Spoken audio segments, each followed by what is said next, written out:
Assalamu alaikum warahmatullahi wabarakatuh. Welcome to another computer science lecture.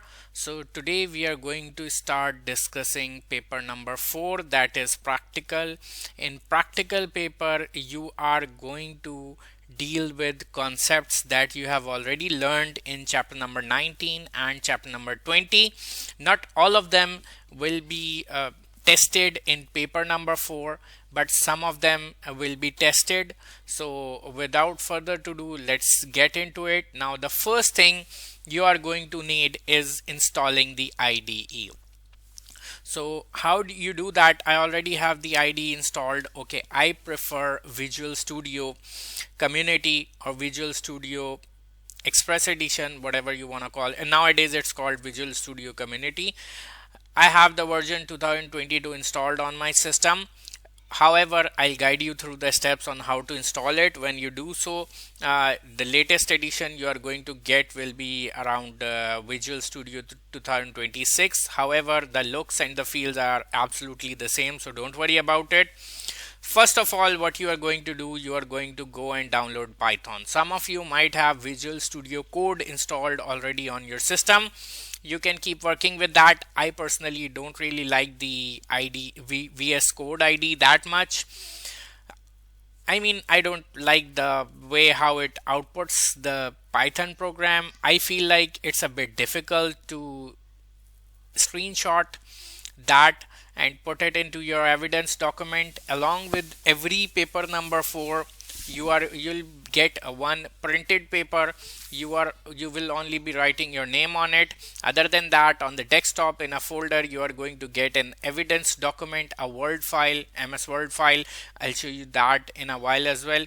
And every time you perform something, you do something, you'll copy your piece of code, or you'll run it according to the instruction, take a screenshot of the output and paste it in the evidence document. So I feel like VS Code, when it shows the output of a program, it basically has a output pan, you can say, or output window at the bottom half of the IDE where you see the results. So I find it a bit difficult to take a screenshot of that, especially if you're printing arrays or dealing with arrays. I find Visual Studio better, just the Visual Studio Community, that's what I mean, because it outputs or it executes every program in a separate window, so taking a screenshot is much easier. However, that is my preference. You are free to use whatever IDE you like, because Python or Python's code will remain same no matter which IDE you're using. However, first of all, you should open a web browser and you should go to this website python.org, and then from there go to the this is what the website will look like. Go to this downloads option. You'll see this. There will be a small drop down menu. Ignore that, just click on this downloads and you'll be redirected to this page. Python release for Windows, whatever is the top stable version, ignore this one. The latest, whatever is the most stable version, that will be listed over here. These days it's 3.14.2.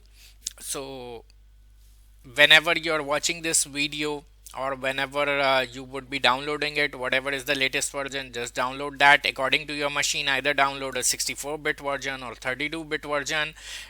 Now double click on the installer and then just install it. Run the wizard, install Python. After you have installed Python, just press the window logo key and R key on your keyboard, or basically what I want you to do is just to go to command prompt. Like when you press window logo key and the R key, this video will be opened over here. You are going to write CMD and either click OK or press enter. Command line interface will open. Now over here you are going to write this command, python space dash dash version, PYTHON. You don't need to use capitals or anything. You can just write in a lower case Python, one single space, then two dashes and a version, and then hit enter.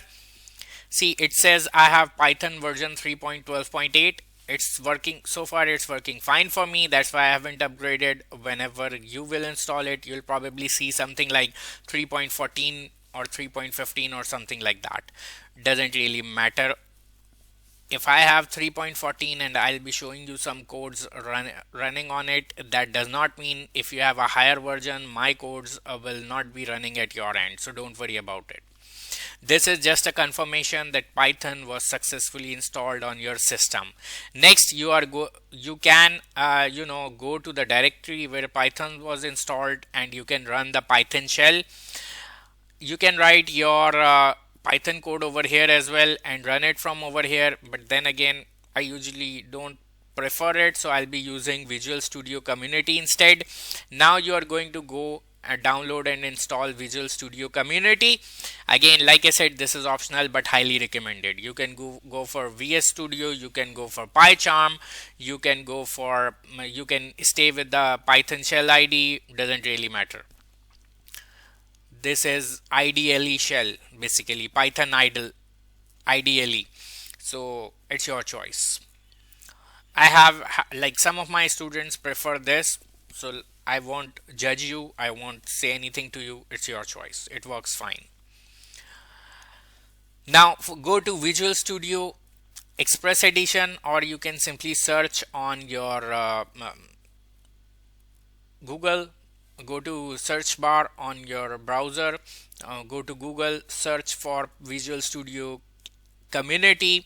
You'll be redirected to this website, visualstudio.microsoft.com. Download the installer, then just run it.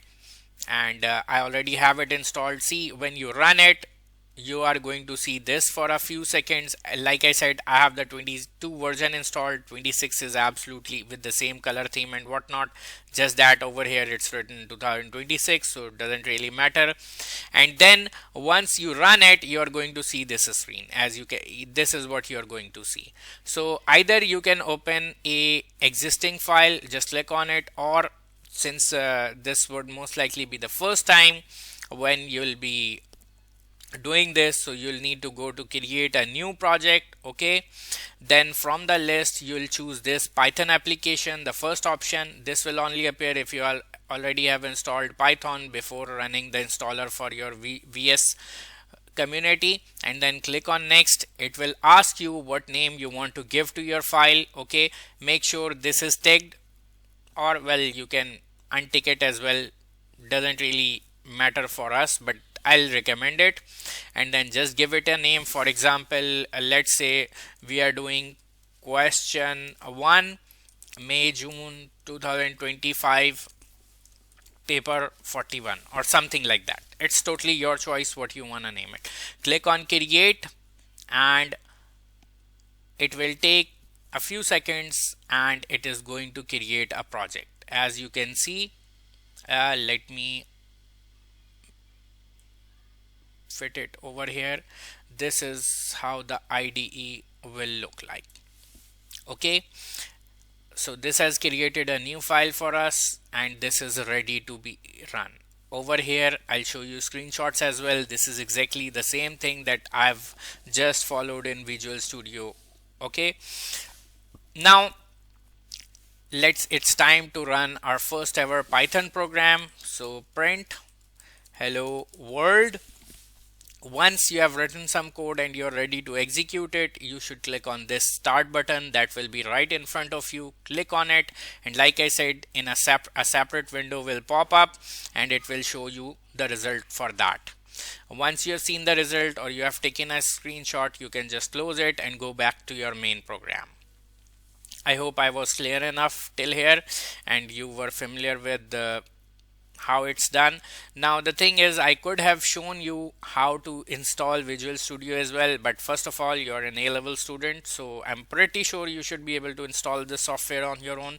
Plus Visual Studio, during installation as well, it downloads a lot of data from its server. So if I would have recorded all of that, we would have wasted something like maybe 20 or 30 minutes, where you'll just be looking at my screen, whereas progress bar will be showing, okay, downloading file 10%, 15%, 20%, so it's kind of useless. However, during installation, if you face any problem, you can approach to me. You can write it in the comments, or you can reach out to me on my WhatsApp number.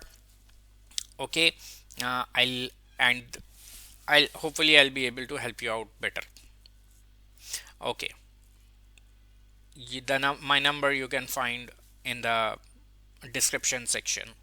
Okay, so we have, so far we have Python working on our computer, we have Visual Studios all set up. Now we are ready to tackle questions.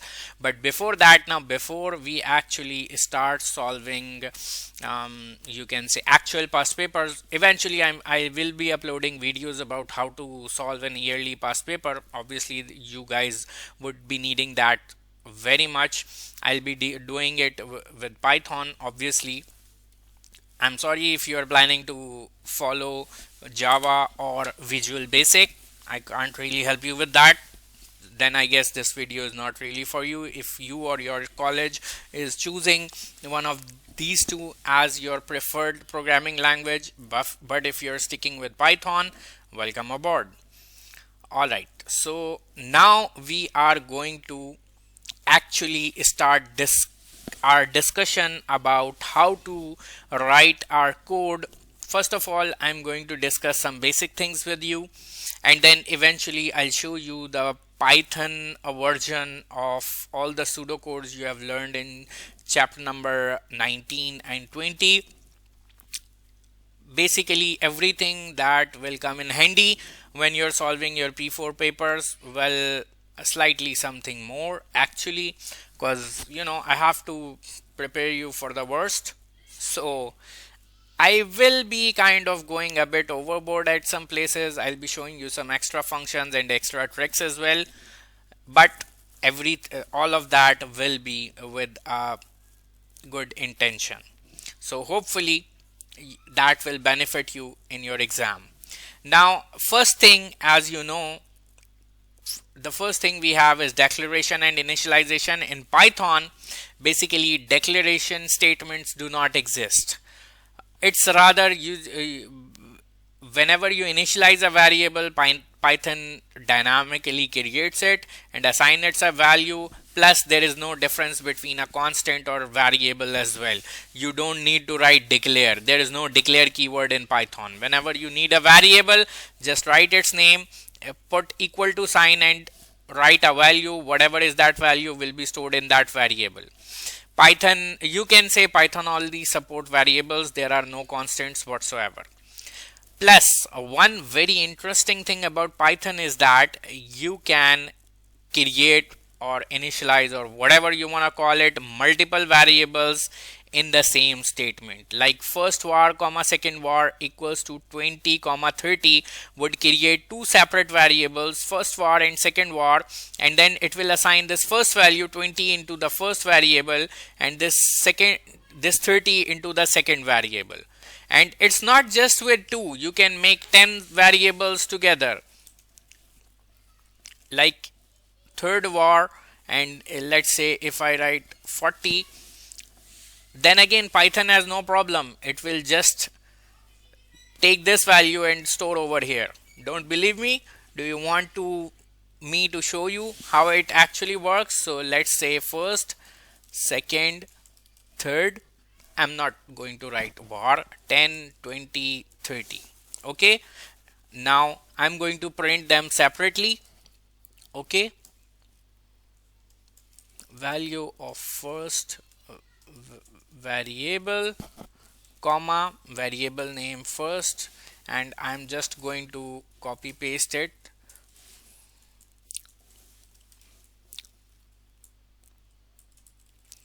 In your exams, you will be given the exact same IDE. It will still have the autocorrect and auto suggestion feature on, but the AI help, the internet linkage, and anything extra will be switched off. You're not allowed to search for a solution on the internet. You're not allowed to ask, you can say, you're not allowed to take this GitHub Copilot help. It will be disabled.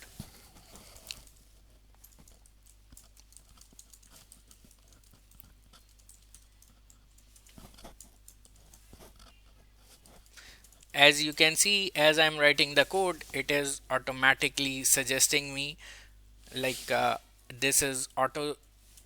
See, I wrote, see it all, it showed me this is auto completion.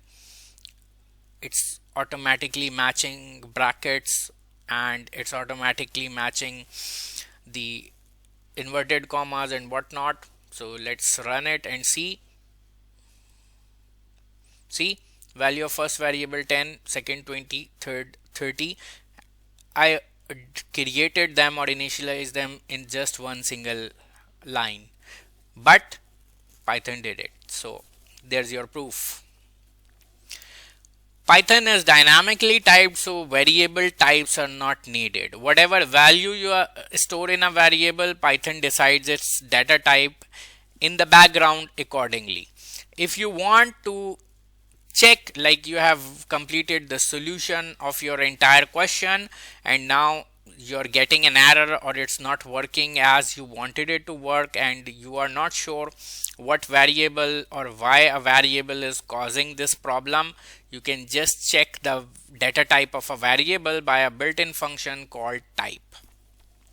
Now type function would let you know what is the data type of a variable. For example, you have written let's say 50 lines of code, and when you try to run it, you get an error on line 20, wrong data type for, let's say, the variable first. I'm just giving you an example scenario.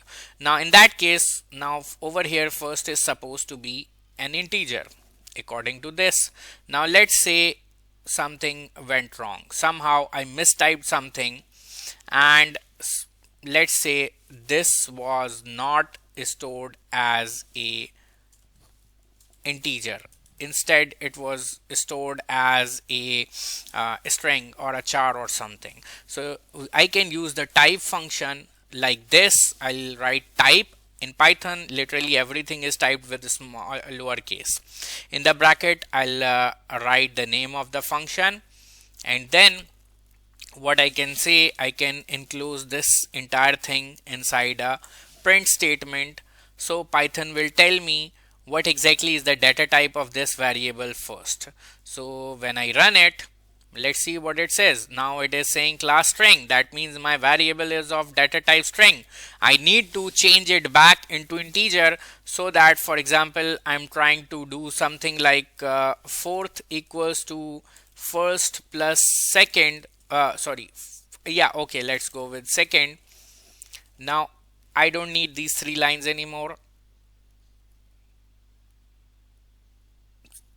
See, this is giving me an error, that exception thrown.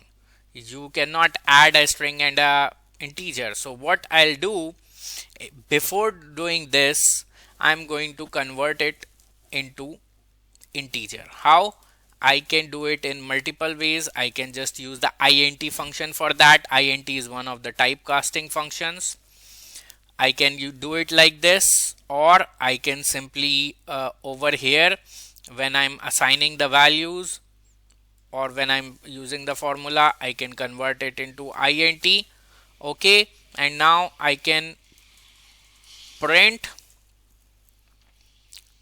fourth. Let's just close this up. Okay, so what I have done, I have converted the data type of first from string into integer. Obviously a more easier thing would be to remove this inverted comma over here, but let's say in the panic of the exam you are unable to see this and you don't know how to fix this, you can just use a typecasting function. So now this first will convert into an integer. Now it can be easily added to the value of second and it will be stored in fourth. Now let's try to, okay, let me remove these 3 lines, we don't need them anymore. Now let's see what it says over here. Okay, let me leave the inverted comma, so the type function is actually able to perform something for us and it won't just be for the show.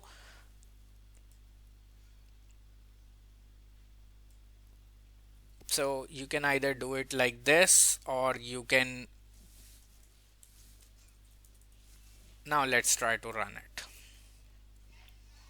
And as you can see, it has converted that into an integer because of the typecasting function, and now it has added the value, stored it in fourth variable, and now the answer is right in front of you. Now we have multiple typecasting functions. We have int in order to convert something into integer. We have str to convert something into a string, and usually these two are the common ones that you will be needing to. If you want to convert something into a decimal number, then you can, for that you can use float. Like if I convert this,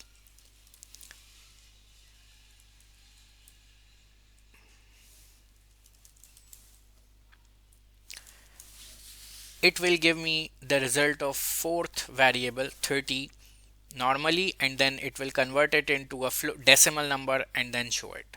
Let's see what happens now. See, it has converted this 30 into a decimal number. So I hope now you know how typecasting functions work in Python. What are the basic data types that we have? We still have integer, that means something is a whole number. We still have real or float, that means something has a fractional part. Char is a single character.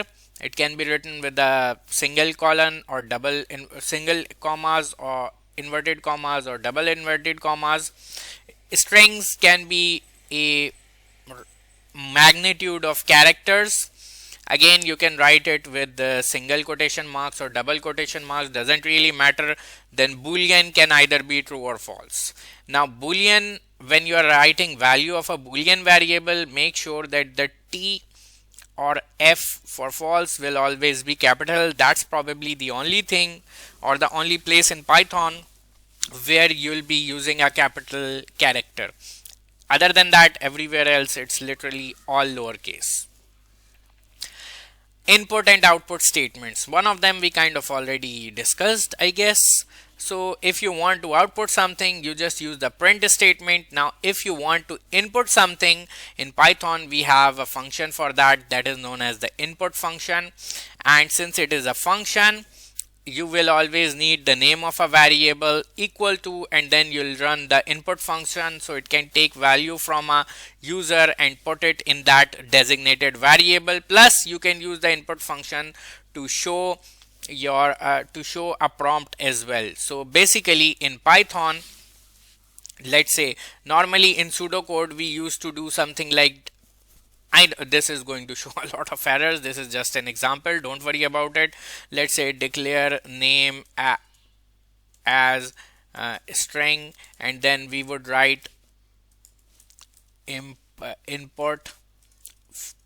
Then we would have to do something like output, enter your name, and then we'll write on the next line input name.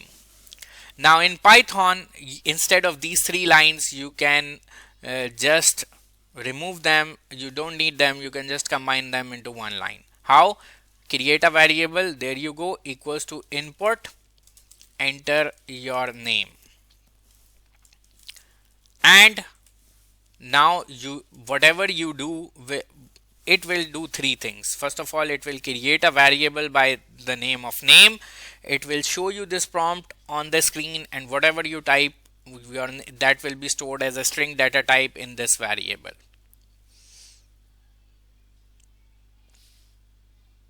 See, and if I write this and enter, now it has been stored.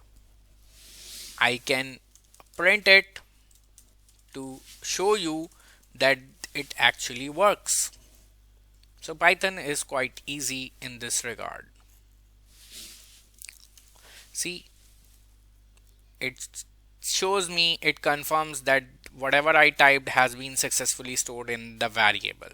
So instead, what I used to do with 3 lines in pseudocode, and probably in some other programming languages as well, you would need more than 1 lines. In Python, you can do that with just 1 line.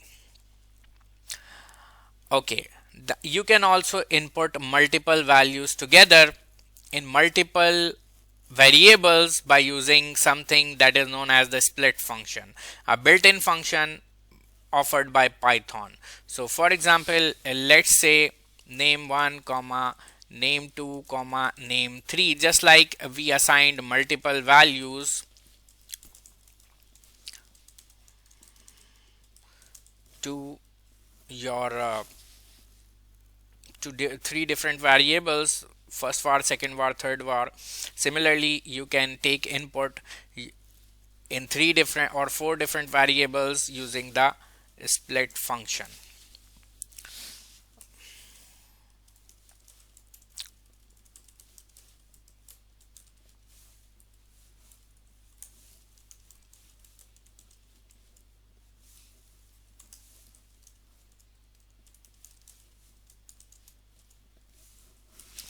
Let's run it and see.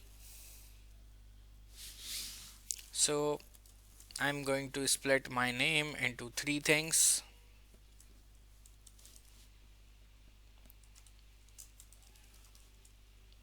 See, it splitted my name into three things. Now if I over here, just to for your explanation, I used commas, but commas are not really needed. So this time I'm just going to do it with spaces. So Sayyid space Umar space Anwar, and as you can see, it took the first part, stored it in the first variable, second part was stored in second variable, third was stored in third variable. You can do this for inputting multiple values together. Now this is something the split function is something I'm telling you just in case. I haven't really, like, there wasn't really a time where I needed to explicitly use it in one of the past paper questions, but who knows, just in case. Okay, so don't come crying in the comments like, hey, you taught me split function, I never got to use it in any of the past papers. I know you probably never will, but just in case, better safe than sorry, right? Conditional statements. Now how do you write conditional statements in Python? We use if, written with a lowercase, and then we write the condition. There is no then in Python. Instead we just have to put a colon on the next line with one tab or a few spaces, or with proper indentation. You'll write what to do in case this condition is correct, else what to do if this condition does not meet. And over here you can write multiple line code. Over here it's not like you would only be needing to write one line of code. Like for example, input, sorry, age equals to input, enter your age. I forgot to encapsulate this whole thing in inverted commas.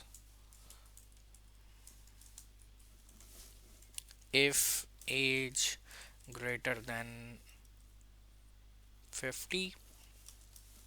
Now when you press enter, Python will automatically indent it for you.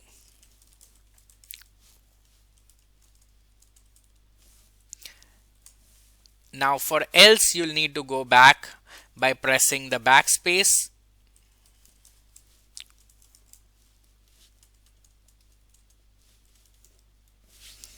Now over here you can write with the same indentation, you can write whatever you want to happen if the condition matches. You can write as many lines of code as you like over here, no problem at all. So let's run it and see. By the way, sometimes in some IDs you'll probably need to do a write condition in bracket, okay, whereas it can work without brackets as well. So let's say if I enter 35 and it has thrown me an exception. Okay. See, there is an exception. It is saying that this is not supported between instances of a string and integer. That means my ID is E is considering this age variable to be of a string data type. Like I said, this can sometimes happen. So what I'll simply use a typecasting function over this input, so that whatever number is entered by me, computer or Python will treat it as an integer, as a whole number, not as a string. Because since we are not explicitly mentioning data type whenever we create a variable, so these type of confusions are very common. It can happen, don't panic. Now if I write 35, by the way, that's not really my age. See, it says you are young. Why? This condition was not met. Now what I wanted to show you is that you can write it with or without brackets. It will run perfectly fine. I guess it varies from IDE to IDE, but at least on this Visual Studio it works with both ways.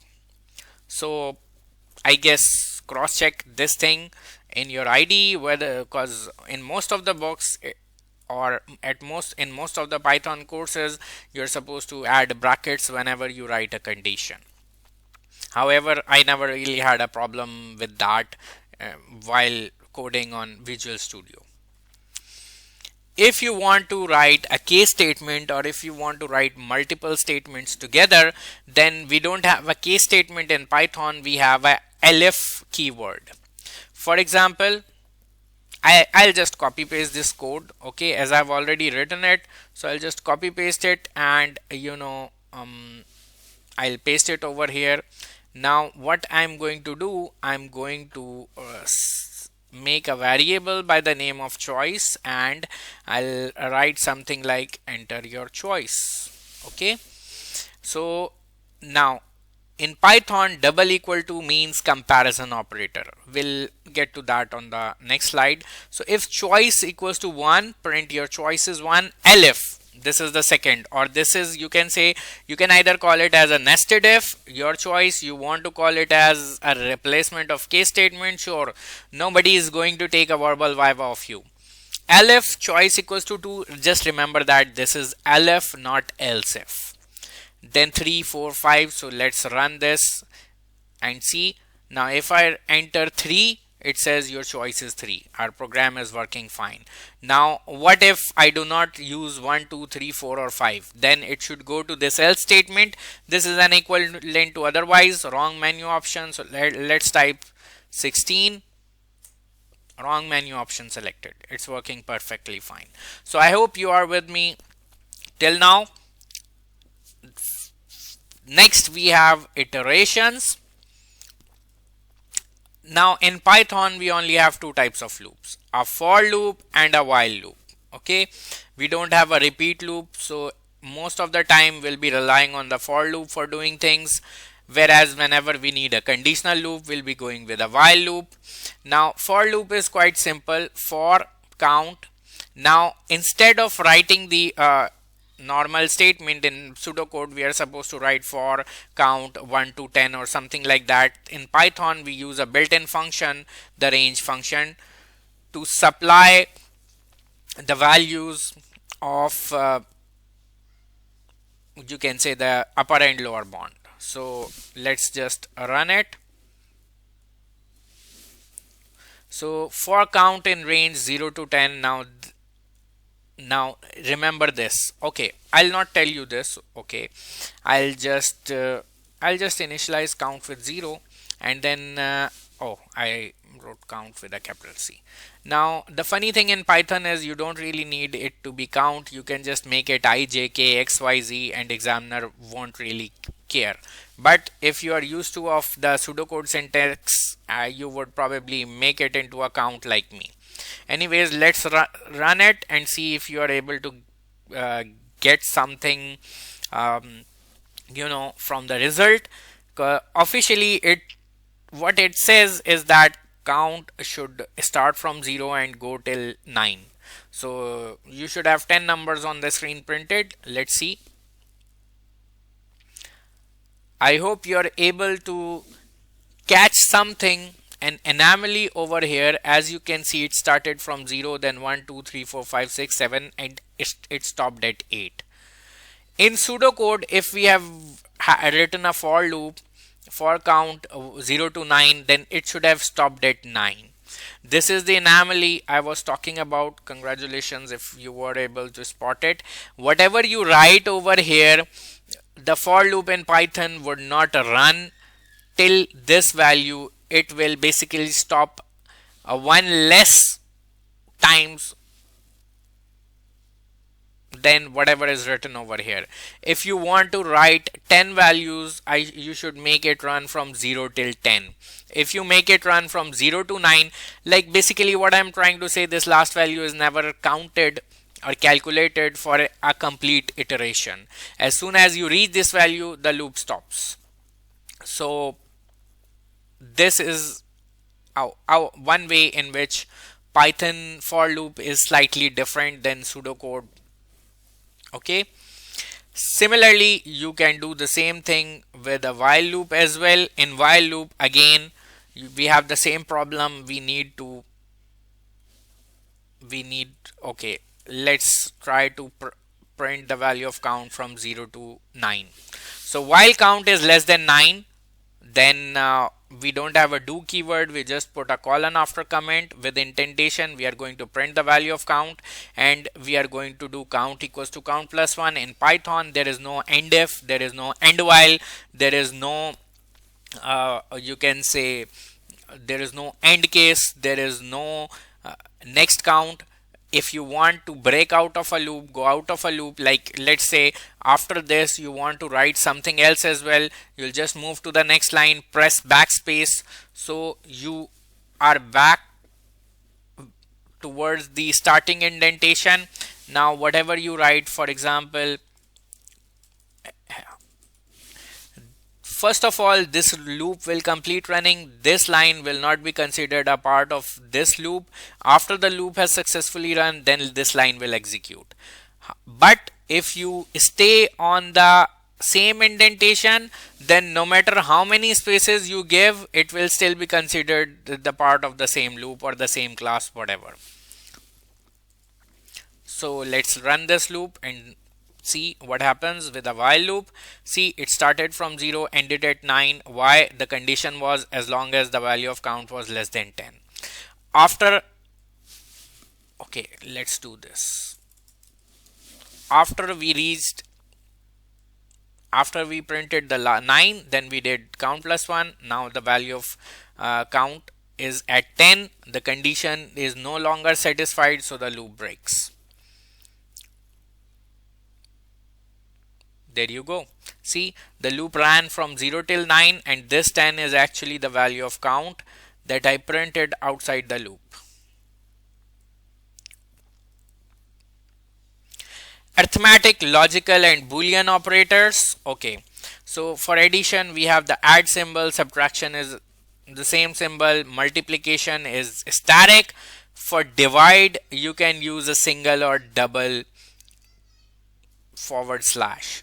Now let me make two variables quickly, okay, first and second, and let me assign values to them as, let's say the first is 10 and the second is 3. Okay, now I'm going to show you what happens if you would use a single / and what would happen if you use a double /. So first single slash, second, and first double / second. There is a slight difference between how the result is shown in both cases. Both are appropriate Python operators. If you want a complete decimal answer, you'll use single /. If you want a whole number answer, if you want a integer answer, you'll use double /. That's the difference between the two division operators we have in Python. Let me close that.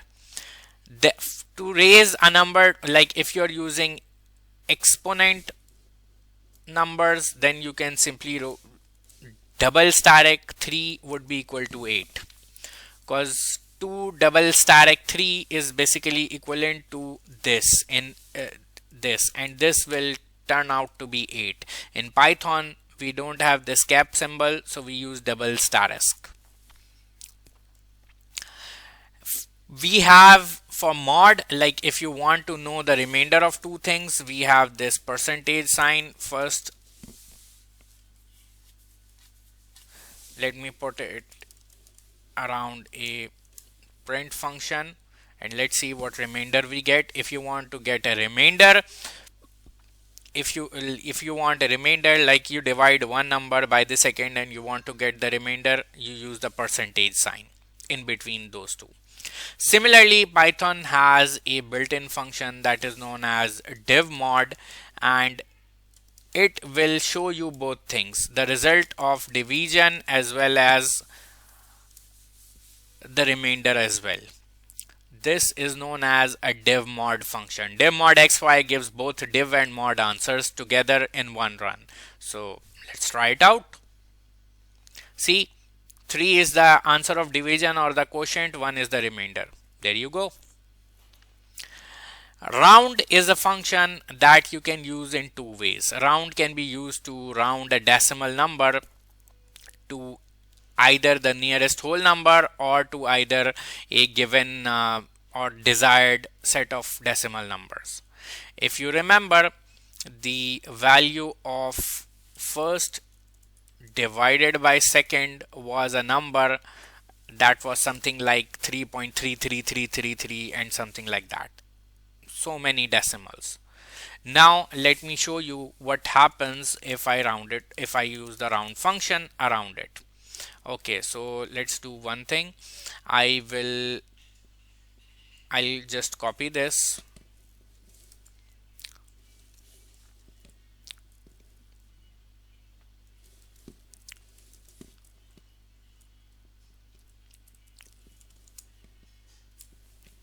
Let's run this and see what happens. So as you can see, if in the inside the round function I do not provide a second parameter, I just provide it a equation or a variable, it will round it off to the nearest whole number. But if I put a comma and provide it with a parameter, a second parameter, this indicates how many decimal places you want to round it off to. So right now I want it rounded off to 3 decimal places. So it only showed me 3 decimal places and it removed rest. It always follows standard maths rules for rounding off a decimal number.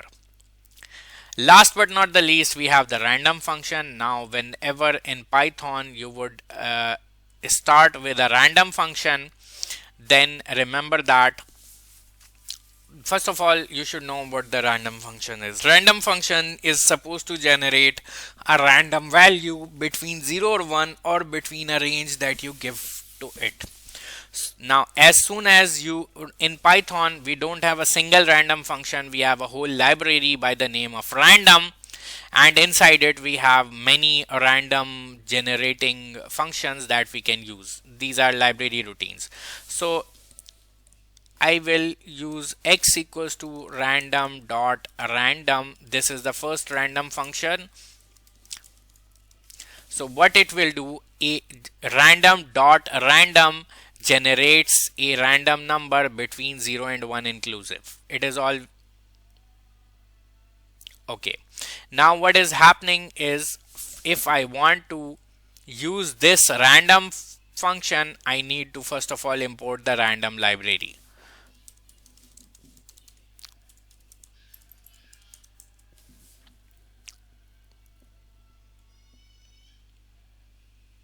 See, in most of the IDEs, whenever you try to write something with the random dot, it automatically imports this random library. If it doesn't, you can just write it on the in the beginning of your program, and now it works. See, it generated 0.8 for this random number for me that I can use. If you want to generate a random whole number between a certain range, let's say between 1 and 100 inclusive. Now what will happen, Python will generate a random whole number, like it just generated 76. What if you want to generate a random float or random decimal number? So for that we have the function as a random. See, these are all available functions in your random library. As you can see, there are so many. Now the one that we need for our random decimal numbers is known as uniform.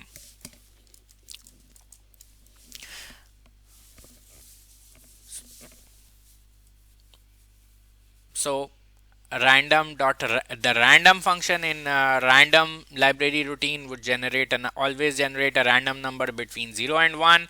Rand int generates a whole number. Uniform generates a random number according to the provided ranges parameter.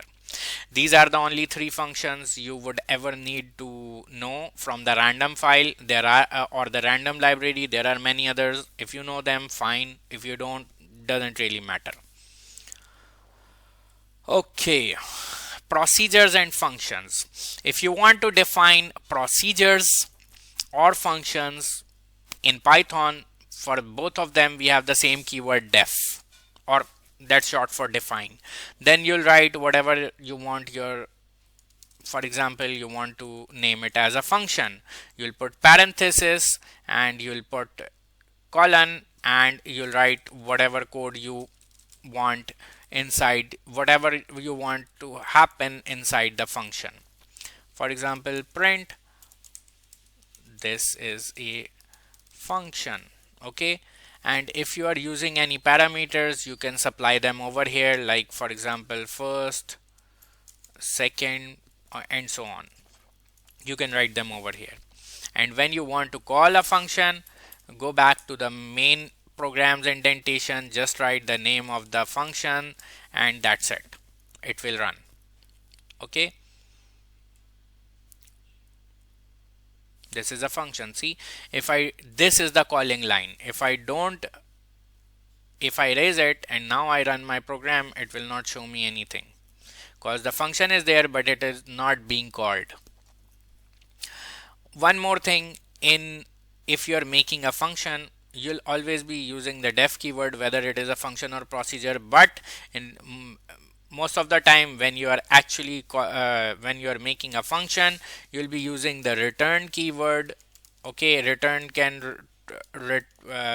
be used to return a boolean value, integer or whatever, whereas for a procedure you won't ever use the return keyword. You can say that's kind of the only difference between function and procedures in Python, nothing really else. Next, we are going to learn how to create arrays. In Python, we basically don't have a data structure by the name of array. We have lists. So we just use that to create an array. For example, if you want a 1D array, so my array equals to, now you will use square brackets, and what you are going to do, if you know what values to store in your array, for example this, your array is created. You can now print it.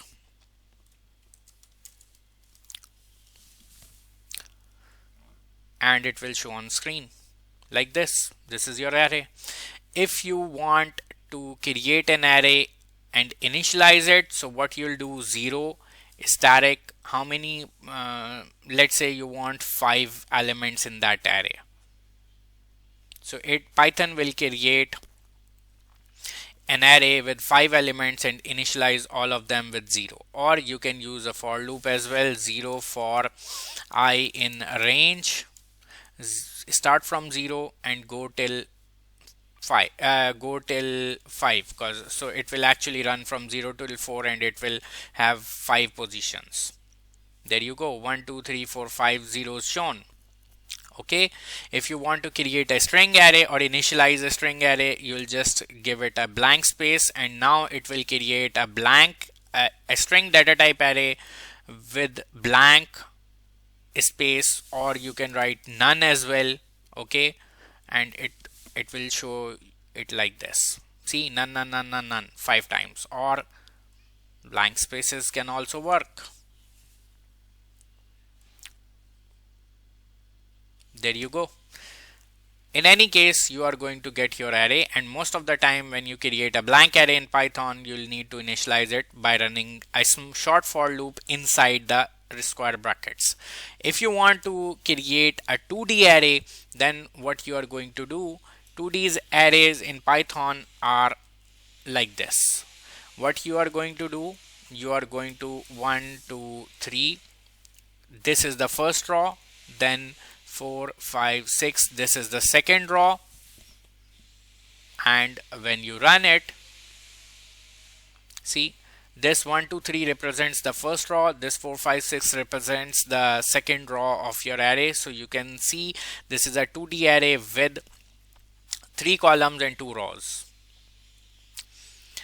If you want to access individual elements in an array, you can just input or print them, let's say by using the row and column coordinates. Like if I say, let's say I want to print something in the second row, always remember in Python arrays always start with the index 0. So the first row and first column always has the index 0. So 0 is the first column, and if I want to print something from the second row or second column, it will be 1. So let's say this is the value for row, this is the value for column. So something from second row and second column should be printed on the screen. So technically this is my first row, this is my second row, and this is my 0th column, and this is my first column because it has the index number 1. So when I said my array 1 1, it printed this 5. Similarly, if you want to print an array using iteration, one way is that you can use a print keyword, but examiner would often ask you to print an array by using iteration. So how you can do that, you can simply use a for loop like this. Okay, so I'm just going to copy paste it over here and edit it now. So for row in my array, which is the name of my array. Now in Python, in pseudocode, we always needed to mention the range for the index elements for our array whenever we were printing an array. Over here you don't need that, you can just write for x in row in and then write the name of the array. Python will automatically understand how many index numbers are there in that array and it will run accordingly. Since it's a 2D array, I need to run another loop for columns as well. So for each column in the row, print my array row column. As you know very well, row number always comes first and then the column number. So when I start my array, okay, there seem to be, hold on, let me fix that.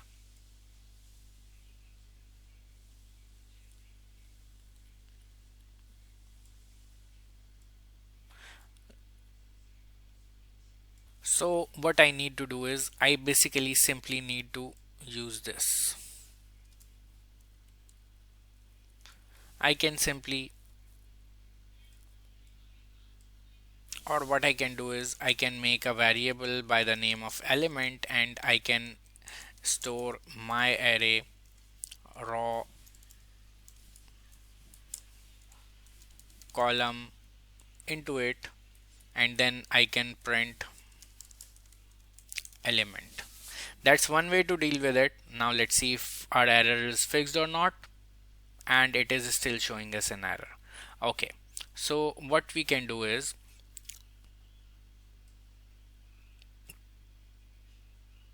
we can simply do this, and you'll be surprised to know this will actually solve the problem.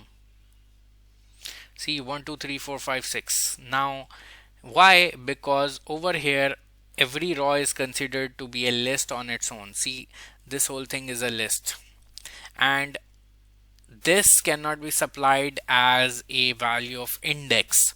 The one for row in my array means one for every single row in this array, and for column in row means you are now going inside every row and you are trying to print the values.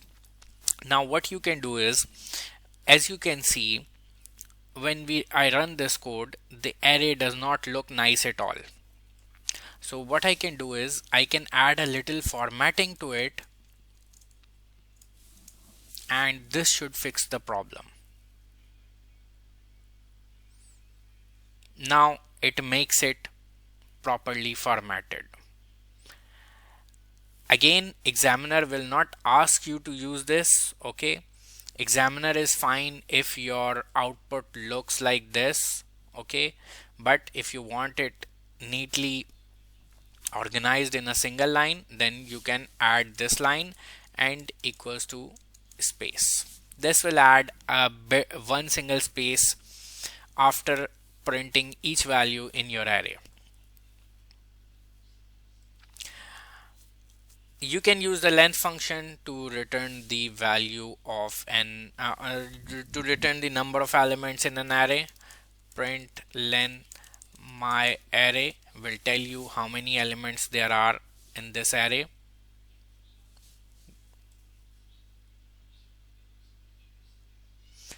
Oh, right now it is telling you 2 because we have a 2D array over here and it only consists of 2 rows. So it is just going to count the number of rows.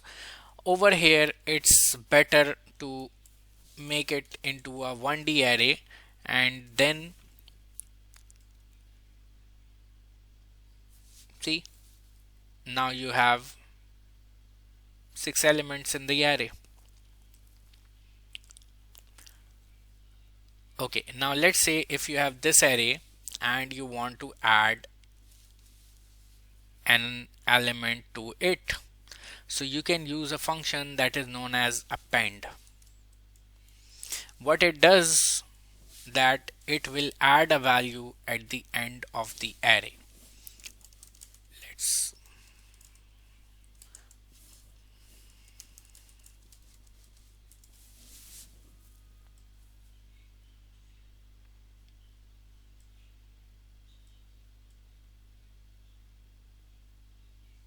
okay, yeah, so since I copy pasted it from PowerPoint, so it was not recognizing inverted comma properly. I fixed that. Now let's run it and see what happens.